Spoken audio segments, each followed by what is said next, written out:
Subhanahu wa Ta'ala atas segala nikmat dan karunia-Nya yang diberikan kepada kita. Kemudian kita aplikasikan di dalam perilaku kita, di dalam kehidupan kita. Salah satu di antaranya adalah sore hari ini kita bisa menghadiri,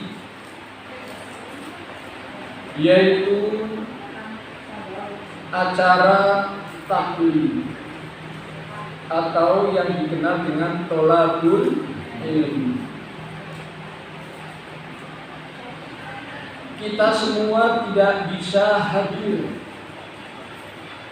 dalam satu kesempatan atau majlis yang Allah muliakan ini. Semua itu karena Allah Subhanahu wa Ta'ala yang menggerakkan kita. Mudah-mudahan langkah kaki kita dari rumah menuju ke majlis ini, kita semua mendasarinya dengan betul-betul niat karena Allah Subhanahu wa Ta'ala, dan juga mengharapkan ridho serta pahala dari Allah Subhanahu wa Ta'ala. Sholawat dan salam semoga tercurah kepada insan teladan baginda Muhammad Rasulullah Sallallahu Alaihi Wasallam, kepada keluarganya, para sahabatnya, dan juga umatnya yang senantiasa istiqomah dalam menjalankan sunnah-sunnahnya. Dan mudah-mudahan kita termasuk umat-umat beliau yang istiqomah di dalam menjalankan sunnah-sunnah beliau ila yaumil qiyamah, dan mendapat syafaatul uzma dari beliau nanti di hari kiamat. Amin ya rabbal alamin. Untuk pertemuan kita di sore hari ini, para shoimin, shoimat yang dimuliakan Allah Subhanahu wa Ta'ala, kita akan membahas tentang makna saum atau puasa, dan juga amaliyah di bulan Ramadan. Saya yakin hadirin kaum muslimin muslimat semuanya sudah paham arti makna daripada syam atau yang disebut dengan puasa.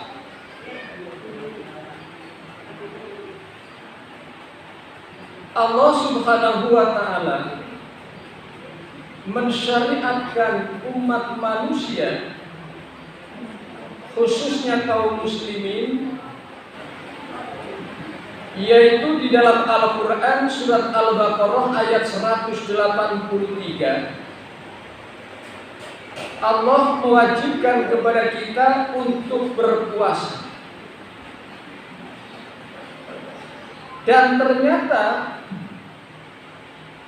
puasa yang Allah Subhanahu wa Ta'ala syariatkan kepada kita ini tidak hanya diwajibkan bagi umat Rasulullah SAW, tetapi umat-umat sebelum baginda Muhammad Rasulullah SAW pun juga puasa diwajibkan. A'udzu billahi minasyaitonir rajim. Ya ayyuhalladzina amanu kutiba alaikumussyam kama kutiba alal ladzina min qablikum la'allakum tattaqun. Wahai orang-orang yang beriman, diwajibkan atas kamu berpuasa sebagaimana diwajibkan bagi orang-orang sebelum kamu, agar kamu semuanya menjadi orang-orang yang bertakwa. Para ikhwan kaum muslimin muslimat yang dimuliakan Allah, seperti tadi yang kita sama-sama ingin tahu, apa makna saum itu sendiri, sehingga saum begitu luar biasanya, memberikan dampak yang sangat luar biasa terhadap orang yang melaksanakan puasa. Bahkan dalam ujung ayat yang Allah Subhanahu wa taala firmankan tadi adalah la'alakum tattaqun, puasa menghantarkan kita menjadi orang-orang yang bertakwa.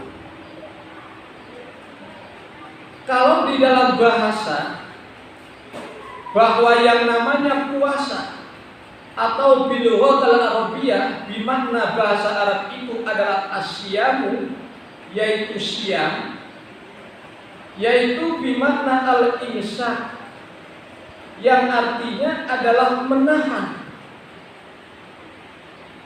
Secara umum kita tahu bahwa puasa yaitu menahan makan dan minum serta segala sesuatu yang membatalkan puasa itu sendiri, dari mulai terbitnya fajar sampai tenggelamnya matahari. Dari terbitnya fajar. Nah, fajar ini pun juga kita mesti harus tahu. Rasulullah SAW dalam satu hadisnya mengatakan, al-fajru fajrun. Fajar itu ada dua. Yang pertama kata Rasulullah SAW, al-fajru yuharrimu ta'am wa yahillu fihi sholat. Yang pertama itu adalah fajar, di mana haramnya untuk makan, kemudian dihalalkan itu sholat sholat subuhi, yaitu sholat subuh. Nah, ini yang orang sebut sebagai fajar siddiq. Kemudian yang kedua, yang ini sebenarnya menjadi yang pertama, fajru yuharrimu sholat wa yahillu fihi ta'am, yaitu fajar yang diharamkan untuk sholat tapi dihalalkan untuk makan. Ini namanya fajar kadhib. Yang orang itu biasa ini dikatakan sebagai waktu sahur. Jadi kalau waktu sahur itu waktu yang dibolehkan makan, fajar kadhib itu, yang fajar itu waktu yang dibolehkan makan dan belum dibolehkan untuk sholat subuh. Nah, kalau sudah tahu fajar dua ini, berarti kita semuanya tahu batasan saum itu adalah fajar siddiq. Bahwa fajar siddiq itu ditandai dengan awalnya waktu subuh. Berarti imsak yang sebenarnya adalah waktu subuh. Nah, kenapa sebelum subuh sudah dikumandangkan imsak? Pernah ya? Nah, seperti yang tadi kita katakan, bahwa imsak itu artinya adalah menahan, menjadi salah satu tanda yang diberikan kepada kita melalui media elektronik dengan mikrofon, ya, dengan suara imsak, hadza imsak hukum. Nah, itu menjadi batasan, memberikan batasan kepada kita bahwa sudah waktunya untuk menahan makan dan minum. Nah, biasanya itu waktu ini sekitar 10 atau 5 menit ya. Iya. Nah, pertanyaannya sekarang, apakah kalau sudah imsak yang dikumandangkan itu masih boleh makan? Walaupun belum waktu subuh, ya boleh. Hanya saja ini kan kebijakan manusia untuk menjaga, memberi warning, ya, peringatan kepada kita bahwa setelah kita kumandangkan imsak, oh itu tanda bahwa subuh sebentar lagi mau tiba. Artinya harus ada kesiapan dan persiapan untuk mempersiapkan diri ke masjid dan melaksanakan sholat subuh. Jadi siam itu adalah menahan makan dan minum dan segala sesuatu yang membatalkan puasa. Dari mulai terbit fajar sampai tenggelamnya matahari. Para ikhwan kaum muslimin muslimat yang dimuliakan Allah Subhanahu wa taala. Allah Subhanahu wa taala mewajibkan puasa. Tentu ada maksudnya.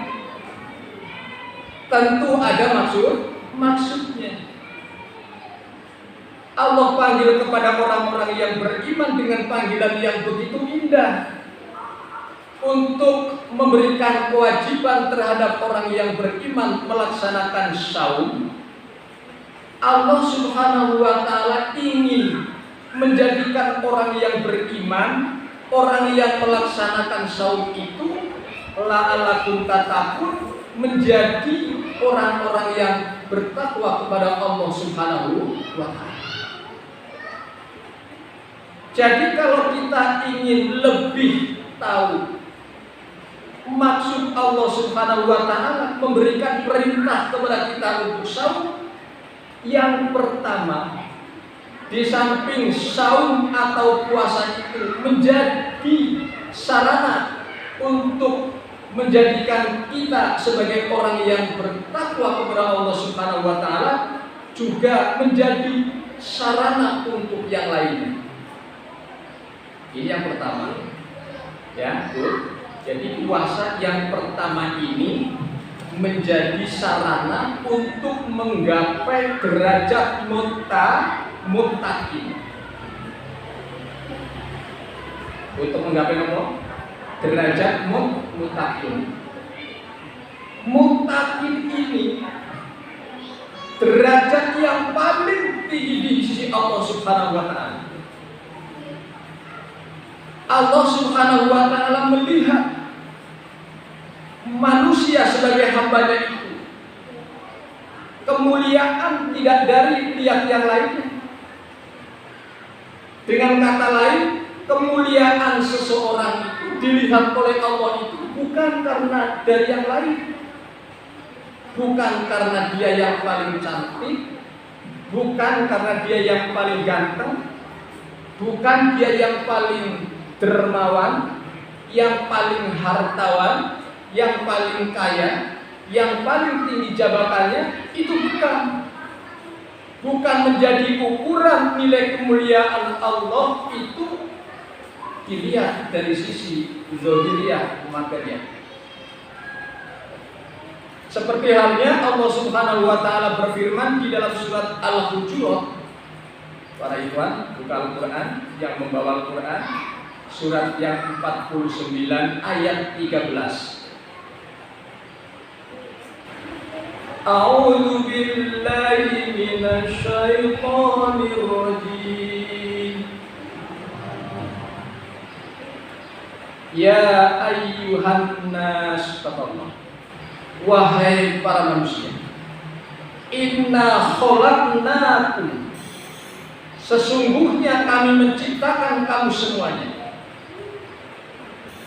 Inna khalaqnakum, ayatnya bagaimana?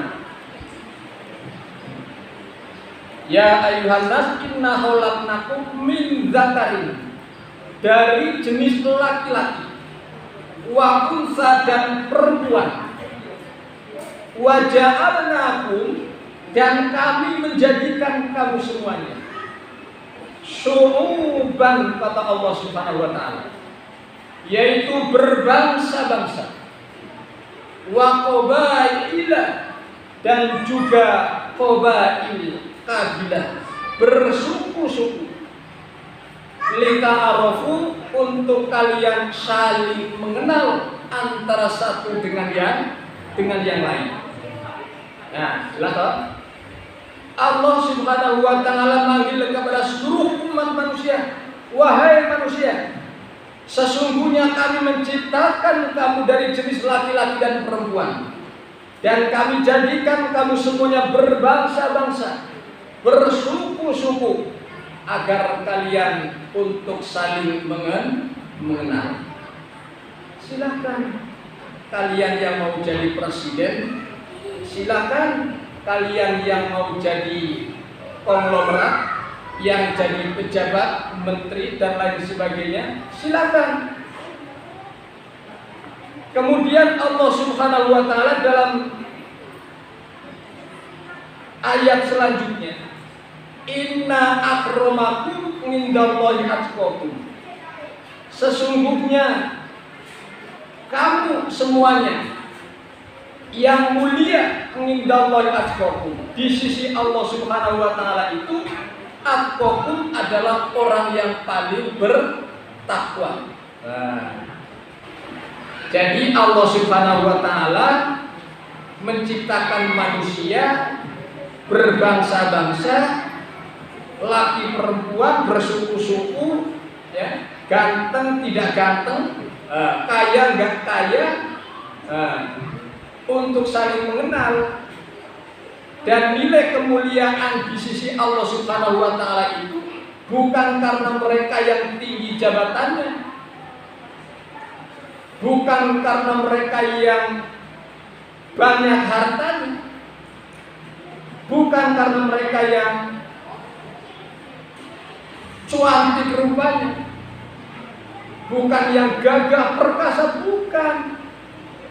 Tetapi kata Allah Subhanahu wa taala dalam ayat ini, kemuliaan yang ada di sisi Allah Subhanahu wa taala untuk mereka, kita semuanya itu adalah orang yang paling bertakwa.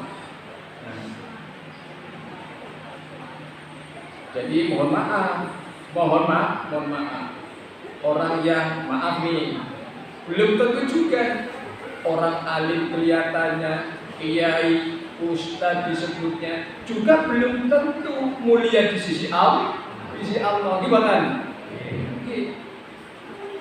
Bahkan kata Rasulullah SAW, justru orang yang paling berat tanggung jawabnya dan yang paling pertama masuk ke neraka adalah para ulama. Ini berat. Ini dalam hadis sahih dikatakan. Ini orang yang berilmu, orang ulama, tetapi dia tidak bisa mengamalkan ilmunya. Orang yang menyampaikan kebenaran terhadap orang lain, tapi dirinya tidak melaksanakan kebenaran itu. Juga orang yang berilmu yang membodohi masyarakat atau umatnya dengan fatwa-fatwa ulamanya yang tidak berdasarkan sumber aslinya Al-Quran dan Sunnah, ia sampaikan hanya karena kepentingan. Banyak betul. Banyak. Ini bahaya. Allah Subhanahu wa taala disampaikan oleh baginda Muhammad Rasulullah SAW, sanksinya adalah neraka. Hadirin kaum muslimin, muslimat, sholimin, sholimat yang dimuliakan Allah Subhanahu wa taala. Ini yang berapa, Bu? Yang pertama, jadi puasa menjadi sarana untuk menggapai takwa. Oleh karena itu, ayo, ini Ramadan menjadi salah satu kesempatan kita, menjadi sarana kita, bulan yang penuh dengan pendidikan, bulan yang penuh dengan ampunan, bulan yang penuh keberkahan, rahmat, dan bulan yang di dalamnya diturunkannya sumber dari pandangan hidup umat manusia, yaitu Al-Quran. Mari kita gunakan kesempatan ini untuk sama-sama menjadikan Ramadan ini menjadi sarana untuk menggapai ketakwaan kita kepada Allah Subhanahu wa Ta'ala. Seperti yang sudah saya sampaikan, bahwa ciri orang yang bertakwa, dia akan senantiasa taat di dalam menjalankan perintah Allah Subhanahu wa Ta'ala. Dia senantiasa menjauhi dari segala apa yang Allah Subhanahu wa Ta'ala larang. Kemudian dia senantiasa bersyukur kepada Allah Subhanahu wa Ta'ala atas segala nikmat yang diberikannya, dan juga dia senantiasa ingat berzikir kepada Allah Subhanahu wa Ta'ala. Kemudian yang kedua, nah ini hikmah puasa yang kedua, bahwa puasa menjadi syarat untuk menjadikan kita pandai bersyukur kepada segala yang Allah Subhanahu wa Ta'ala berikan kepada kita. Bagaimana gak bersyukur, Bu? Ya, kita dalam kondisi berpuasa, ada yang puasa tidak merasakan lapar? Ada nggak? Pasti juga ada yang bilang atau yang mengatakan, oh enggak kok, saya nggak merasakan lapar. Ya hari ini, mungkin hari-hari yang lain merasakan lapar. Artinya ada sedikit terasa bagaimana kita tidak makan. Ya, bagaimana kita tidak makan. Sehingga Allah Subhanahu wa Ta'ala di dalam hadis yang disampaikan oleh Rasulullah SAW, salah satu keistimewaan yang didapat oleh orang yang puasa itu yang pertama pada saat dia berbuka.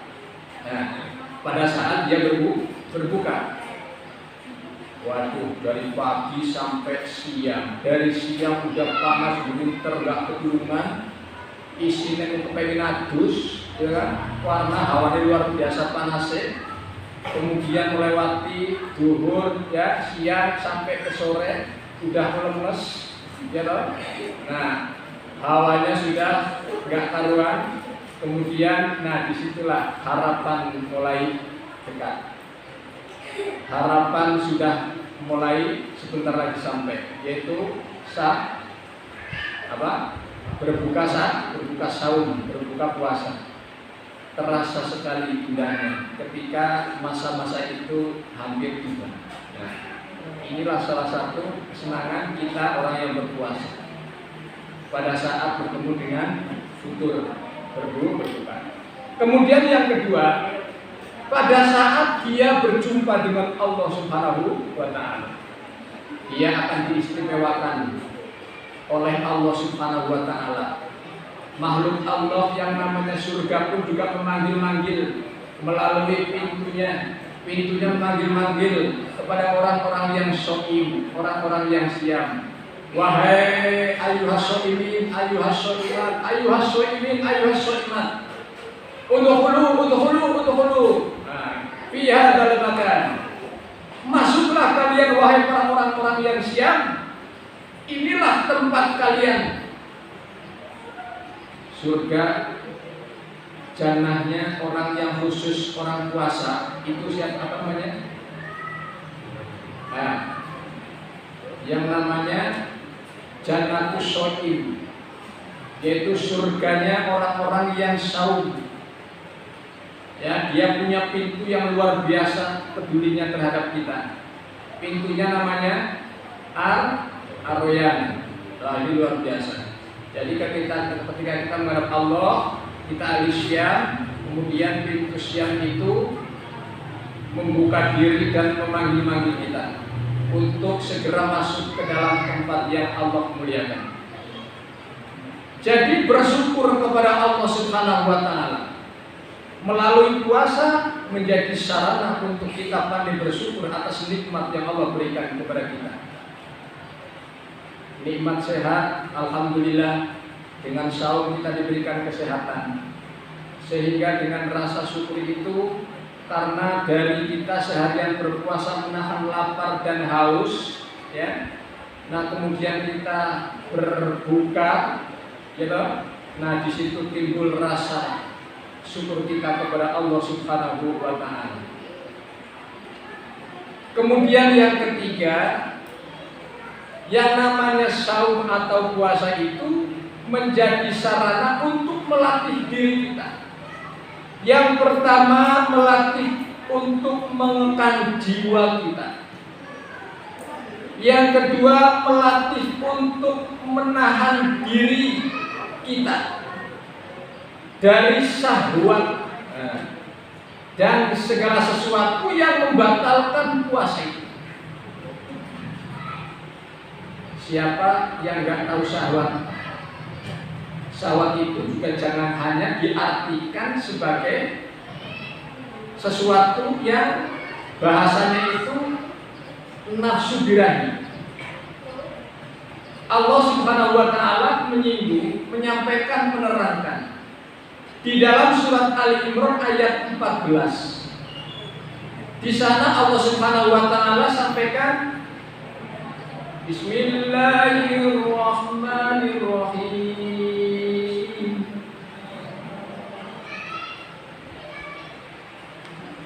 Suyyina lin-nasi hubbus syahawati minan nisa'i wal banina wal qanatir. Al-ayat. Jadi manusia itu, kata Allah, sudah diberikan sesuatu sifat yang senang terhadap kecenderungan terhadap sesuatu. Jadi kesenangan itu sudah diberikan kepada seluruh umat manusia. Senang kepada sesuatu yang dinamakan dengan syahwat. Syahwat itu adalah suatu kesenangan terhadap sesuatu yang diinginkan oleh manusia itu. Apa syahwat atau kesenangan-kesenangan yang memang ini menjadi fitrah setiap manusia, yang ini sudah dijadikan sebagai hiasan manusia. Yang pertama Allah sebutkan di sini, hubbus syahawatu minan nisa, kecintaan, kesenangan, keinginan terhadap wanita. Ya, ternyata wanita juga menjadi salah satu kesenangan yang diberikan oleh Allah kepada setiap manusia, terutama para laki-laki. Demikian juga perempuan. Laki-laki juga dijadikan sebagai kesenangan perempuan. Kemudian yang kedua, wal banina, yaitu anak. Ternyata manusia itu diberikan kecondongan suka senang terhadap yang wanita, yang laki-laki, kemudian juga anak. Kemudian wal qanatiril muqantarati minadz dzahabi wal fiddah, kecenderungan suka terhadap harta benda, emas, perak, intan, permata, perhiasan yang lainnya. Coba siapa yang nggak suka? Nah, di antara kita ini siapa coba yang nggak suka ngacung? Mari sing jenengane emas, ya, kemudian perak, permata, dolar, apalagi ya kan? Nah ini ya, dolar itu kan mata uang orang luar negeri. Ya. Kalau dikenal dalam Islam itu ya dinar, dirham, emas dan perak. Ini yang nilainya luar biasa, abadi selama-lamanya. Coba siapa yang nggak suka itu? Nah, sekarang kalau bapak-bapak yang nggak suka perempuan kok, wah seneng kabeh. Wong sing anak kadang-kadang kepengen mandi. Iki mboten Pak. Iya. Tapi kan kembali ke tadi, puasa yang artinya menahan. Wis duwe ya wis. Kecuali kepengin asal ada syaratnya adil itu boleh ya. Tapi kan disebutkan nggak mungkin adil gitu kan. Nah, bisa adil ya monggo. Tapi kadang-kadang sing siji yang ngamuk. Nah, sampun ya. Nah, inilah kecenderungan manusia, suka terhadap wanita, suka terhadap anak, suka terhadap harta benda, emas perak dan lain sebagainya, apalagi mengumpulkan harta dunia, itu demen. Kemudian selanjutnya Allah katakan, wal khailil musawwamati wal an'ami wal harth. Di samping harta benda yang berbentuk uang, emas, perak, permata dan lain sebagainya, juga kecenderungan manusia cinta suka terhadap apa? Ada binatang ternak, ada kuda pilihan, kemudian ada apa lagi? Ada macam-macam lah yang namanya binatang ternak ya. Ada kambing, ada ayam, ada entok, ada sapi, ada macam-macam. Itu kecenderungan senang terhadap itu. Nah, ya. Zalika mata'ul hayatid dunya, kata Allah. Itulah kesenangan kehidupan dunia. Itulah kesenangan kehidupan di dunia. Wallahu indahu husnul ma'ab, dan di sisi Allah Subhanahu wa taala itulah tempat kembali yang paling baik. Jadi puasa menjadi sarana untuk mengekang jiwa kita, untuk mengendalikan nafsu kita. Siapa yang nggak suka siang-siang, maaf yang suami istri, boleh. Bukannya nggak boleh, silakan. Tapi kan puasa kita latih untuk mengekang diri, ya boleh. Tapi nanti setelah maghrib atau malam.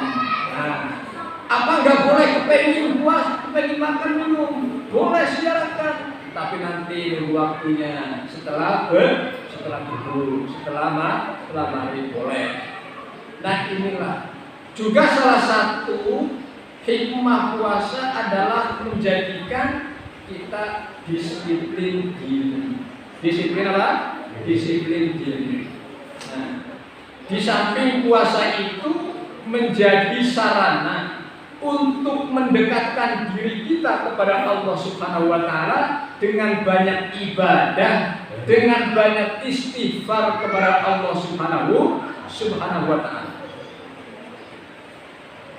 Jangan sampai Ramadan yang kita sedang jalani ini, jangan sampai Ramadan tahun ini yang sudah kita temui, kita tidak jadikan sebagai satu-satunya tempat untuk memperbaiki diri.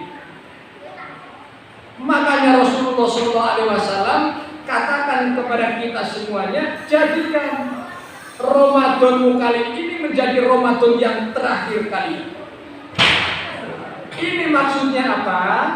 Ini maksudnya nasihat buat kita bahwa jadikan Ramadan yang kita temui, Ramadan yang sedang kita jalankan ini menjadi salah satu sarana ya, untuk memaksimalkan diri kita menjadi manusia yang mulia di sisi Allah Subhanahu wa taala. Jadi rugi kalau seandainya Ramadan yang kita betul-betul dambakan, yang kita tunggu-tunggu sebelumnya, kemudian bulan yang Allah Subhanahu wa taala penuh dengan ampunan dan tingkatkan pahalanya. Nah, kalau kita tidak bisa memaksimalkan bulan ini, itu sungguh sangat rugi. Nah, makanya ada satu ajaran Rasulullah SAW ketika Sya'ban berakhir, ketika Sya'ban berakhir, Sya'ban itu bulan apa? Bulan sebelum Ramadan, itu udah disyariatkan baca doa. Ketika ada ru'yatul hilal, ru'yatul hilal tahu artinya melihat hilal, bukan saya, maksudnya melihat bulan untuk menentukan besok saum Ramadan atau tidak. Tapi akhir Ramadan juga melihat hilal lagi. Tapi kalau di Cilacap gak usah bingung-bingung. Ketika Menteri Agama sibuk-sibuk musyawarah rapat untuk menentukan Idul Fitri, tinggal ke Cilacap. Di sana ada hilal.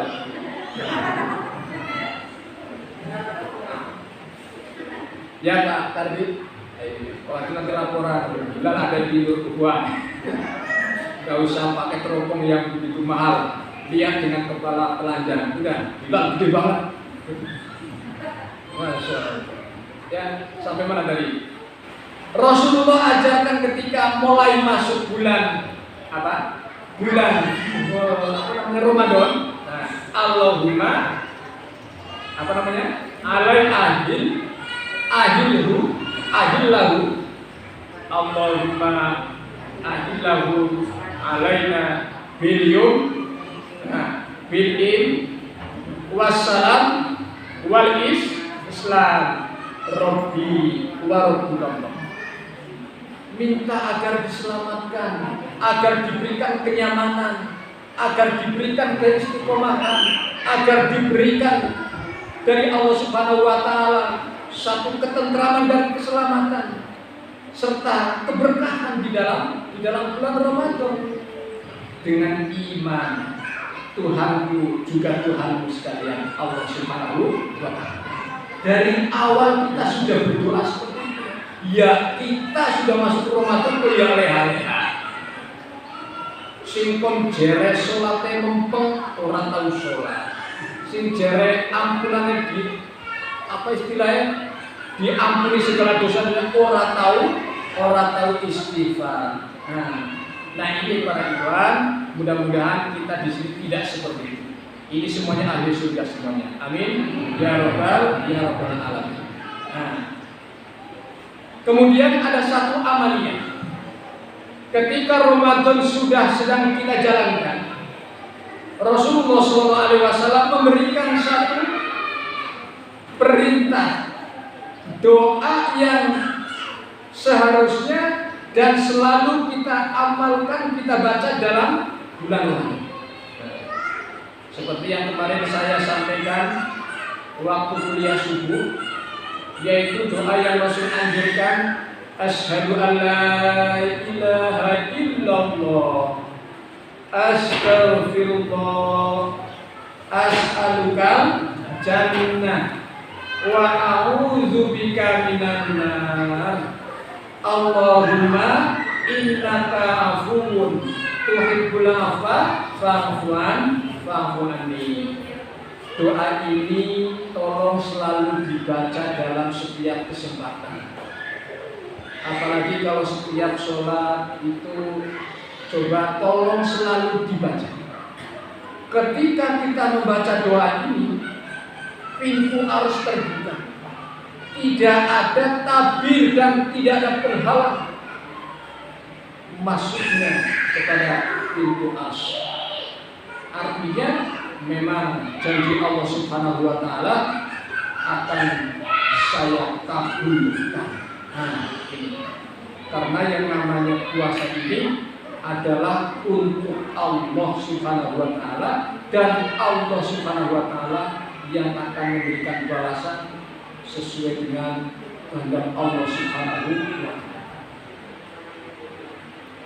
Jadi itulah doa yang dianjurkan, yang diajarkan oleh baginda Muhammad Rasulullah Sallallahu Alaihi Wasallam. Lebih-lebih, ini lebih-lebih 10 hari terakhir yang mestinya amaliyah kita di bulan Ramadan 10 hari terakhir ini harus semakin lengket terhadap masjid. Makanya disarankan oleh baginda Muhammad Rasulullah 10 hari terakhir itu dianjurkan untuk yang namanya apa? I'tikaf. Apa itu i'tikaf? I'tikaf itu adalah berdiam diri di dalam masjid. Nah, apakah sebelum 10 hari terakhir boleh i'tikaf? Boleh. Silakan. Karena justru lebih bagus dari awal Ramadan i'tikaf sampai akhir Ramadan. Lebih-lebih di 10 hari terakhir Ramadan lebih maksimal dan lebih mempererat i'tikaf kita di dalam masjid. Maka Rasulullah SAW pernah dalam satu hadisnya menyatakan kepada para sahabat, agar 10 hari terakhir udah tinggalkan aktivitas duniamu. Tinggalkan aktivitas duniamu. Kenapa? Betapa mulia dan pentingnya itu 10 hari terakhir. Dan betapa mulianya itu Allah Subhanahu wa taala berikan di 10 hari terakhir. Bahkan Rasulullah SAW katakan lagi untuk lebih memperkuat ikat pinggangmu. Artinya Pak, sing biasa bercanda kalau bojone nama ya sing ora usah kalau bojone disit Mas Menteri. Tahan dulu. Sing biasanya kerja menggembur cari duit ngumpul-ngumpulin ke Arab lebaran, kok disit masuk. Nah, siki lebih mulia daripada harta yang dicari. Nah, itulah para ikhwan ya. Jadi mudah-mudahan para ikhwan muslimin muslimat, sholihun muslimat dan dimuliakan Allah Subhanahu wa taala, iktikaf 10 hari terakhir akan lebih bermakna dan kita semuanya bisa melaksanakan. Di dalam 10 hari terakhir ini ada satu hari atau satu malam yang Allah Subhanahu wa taala sebutkan di dalam surat Al-Qadr, yaitu malam Lailatul Qadar. Malam Lailatul Qadar, Lailatul Qadri khairun min alfi syahr, yaitu malam kemuliaan itu adalah lebih baik dari 1000 bulan. Masya Allah. Mudah-mudahan kita diberikan kemuliaan oleh Allah Subhanahu wa taala dan kita dipenuhi dengan malam-malam yang Allah muliakan, yaitu malam Lailatul Qadar. Hadirin kaum muslimin muslimat yang dimuliakan Allah Subhanahu wa taala.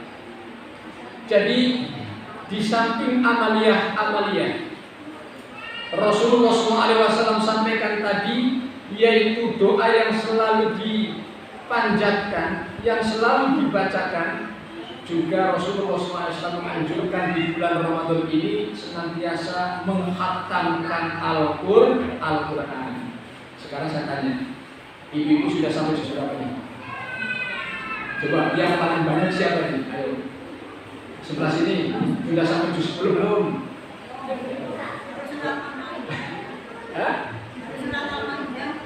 Betul, surat Al-Maidah. Alhamdulillah juz 7 ya.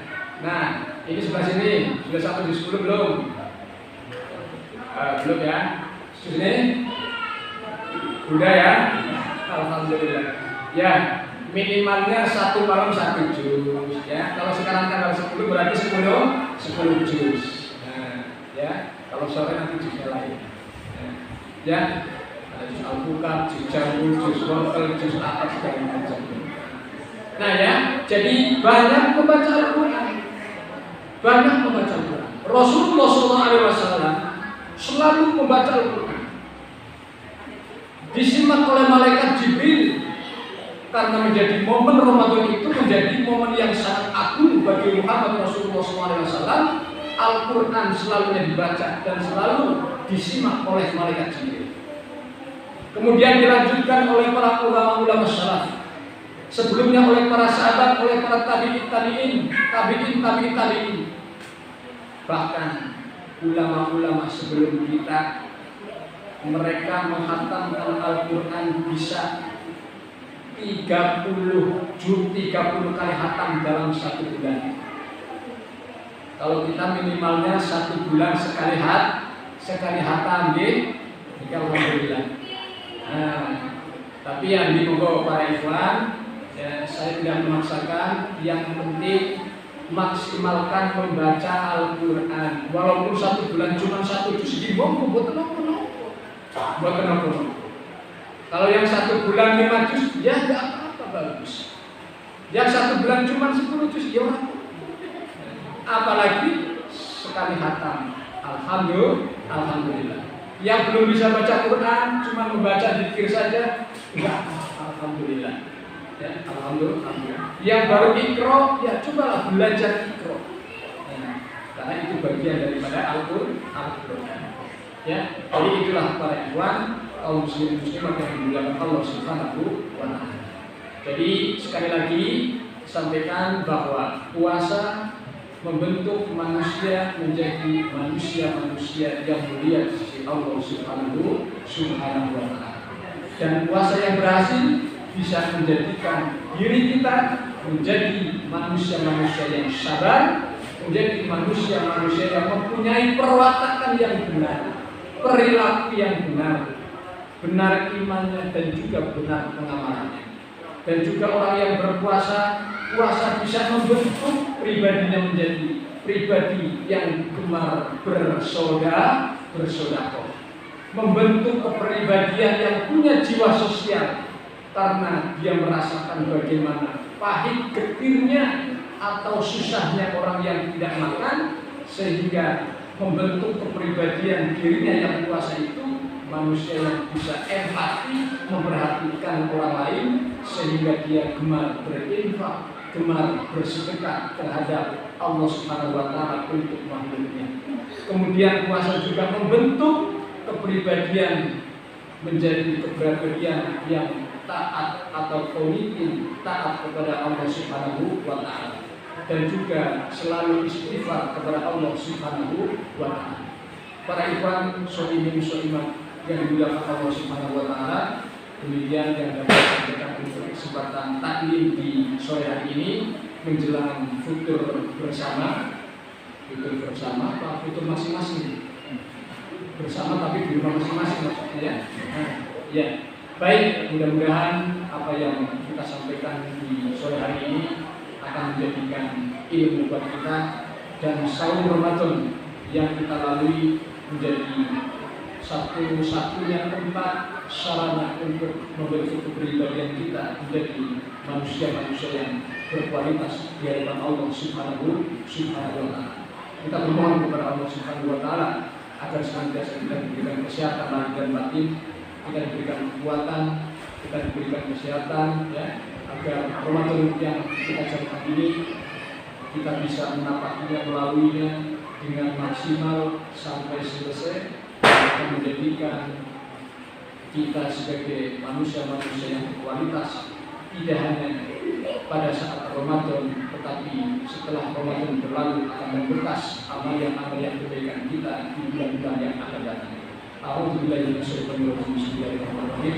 Allahumma shalli ala Muhammad wa ala ali Muhammad kama shallaita ala Ibrahim wa barik ala Muhammad wa ala ali Muhammad fil alamin innaka Hamidum Majid. Allahumma ighfir lil mu'minin wal mu'minat wal muslimin wal muslimat al ahya'i minhum wal amwat innaka sami'un qaribun mujibud da'wat. Allahumma arinal haqqa haqqan warzuqna ittiba'ah wa arinal batila batilan warzuqna ijtinabah warzuqna ijtinabah. Rabbana amanna bima anzalta wa tabi'na rasul faghfirna lisyahidin Rabbana zalamna anfusana wa in taghfir lana wa tarhamna lanakunanna minal khasirin. Rabbana ighfir lana wa liwalidayna warhamhum kama rabbayana shighara. Rabbana ighfir lana wa li ikhwanina alladziina sabaquna bil iman wa la taj'al fi qulubina ghillan lil ladzina amanu rabbana innaka ra'ufur rahim. Rabbana akhina jama'atal muslimin, khususan jamaah masjid Nurul Ukhuwah wa hawlahu hayatan katsatan thayyibah wa syukum quwwatan ghalibah ala kulli batilin wa dhalin wa fahishin wa syukur wa munkar. Rabbana atina fid dunya hasanah wa fil akhirati hasanah wa qina adzabannar wa adkhilna al-jannata ma'al abrar ya aziz ya ghafar ya rabbal alamin. Wa sallallahu ala Muhammadin wa ala alihi wa sahbihi ajma'in walhamdulillahi rabbil alamin wal afwu Alhamdulillah wa yakum ajma'in. Wassalamualaikum warahmatullahi wabarakatuh.